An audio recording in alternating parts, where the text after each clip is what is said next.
আগামী 27 তারিখ জাতীয়তাবাদী যুব দলের প্রতিষ্ঠা বার্ষিকী উপলক্ষে আজকে আমাদের এখানে বসা প্রস্তুতি মিটিং।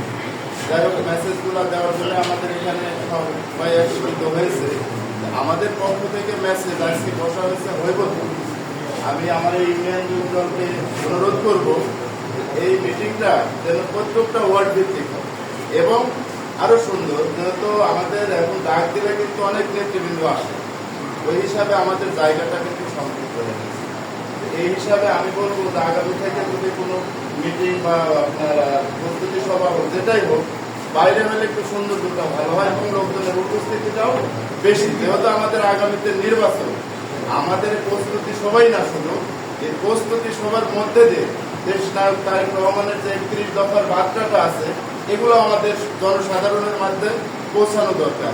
ওই হিসাবে আমি আহ্বান জানাবো, জেলা নেতৃবৃন্দ আছে, থানা নেতৃবৃন্দ আছে, যুব দলের প্রেসিডেন্ট সেক্রেটারি আছে, আপনারা এমনভাবে অর্গানাইজ করবেন আগামীতে প্রত্যেকটা ওয়ার্ডে আপনারা ওইভাবে মাঠ একটা সৌন্দর্য একটা, যেহেতু আমাদের অনেক জনবল এখন 5 তারিখের আগে ছিল একরকম, 5 তারিখের পরে আলহামদুলিল্লাহ লেখা পর্যন্ত ছিল কিন্তু আমাদের মধ্যে আরেক রকম, যেটা আমরা ফেস করছি।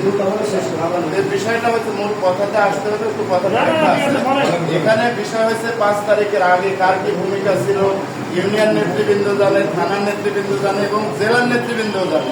5 তারিখের পরে আলহামদুলিল্লাহ মানে দুলু ভাইয়ের ধানের শীষ প্রতীক তার পক্ষে আসার আগ মুহূর্তে কার কি ভূমিকা ছিল আমরা কিন্তু মোটামুটি আমাদের অনেকেরই জানা। যাই হোক, আমি সেই জায়গা থেকে যার যার সম্মান তাকে দিয়ে এই পরিচালনা অথবা এই নিয়ম শৃঙ্খলার একটা ব্যাপার আছে। অনেক সময় বলা হয় যে সিনিয়রদের অপমান করা হয়, ছোট করা হয়, অনেক সময় আবার সিনিয়ররাও ছোটদের ছোট করে দেখে।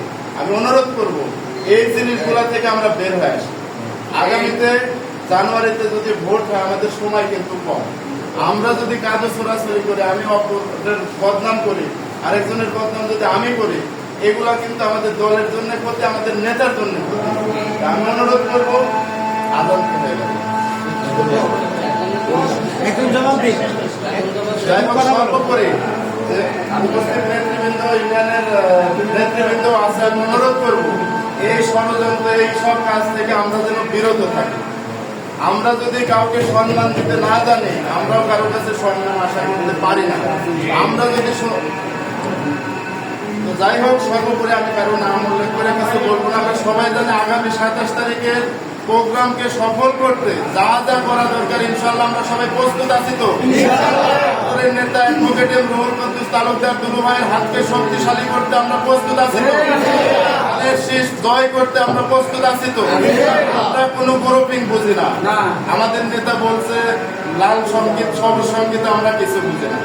আমরাও এটা বুঝি না। আমাদের নেতা অ্যাডভোকেট রুহুল কুদ্দুস তালুকদার দুলু সাহেব, নাটোরের নেতা, আমাদের শেষ নিঃশ্বাস যতক্ষণ আছে আমরা চেষ্টা করে যাবো তারপর সর্বোচ্চ এই নাটোর 4টা সিটের মধ্যে সর্বোচ্চ ভোটে আমাদের নেতাকে আমরা প্রতিনিধি বানায় আমরা তারেক রহমান দেশনেত্রী বেগম খালেদা জিয়ার কাছে পৌঁছাতে চাই। যদি আমরা তাকে সর্বোচ্চ ভোট দিয়ে যদি আমরা প্রতিনিধি হিসেবে পাঠাইতে পারি, ইনশাল্লাহ আমরা মন্ত্রিত্ব আশা করতে পারি। এই জায়গা থেকে আমরা যার যার জায়গা থেকে কাজ করবো ইনশাল্লাহ। যেহেতু আজান হয়ে গেছে, আমি সবার কাছে ক্ষমা চাই। আমি আমার বক্তব্য শেষ করছি। আসসালামু আলাইকুম।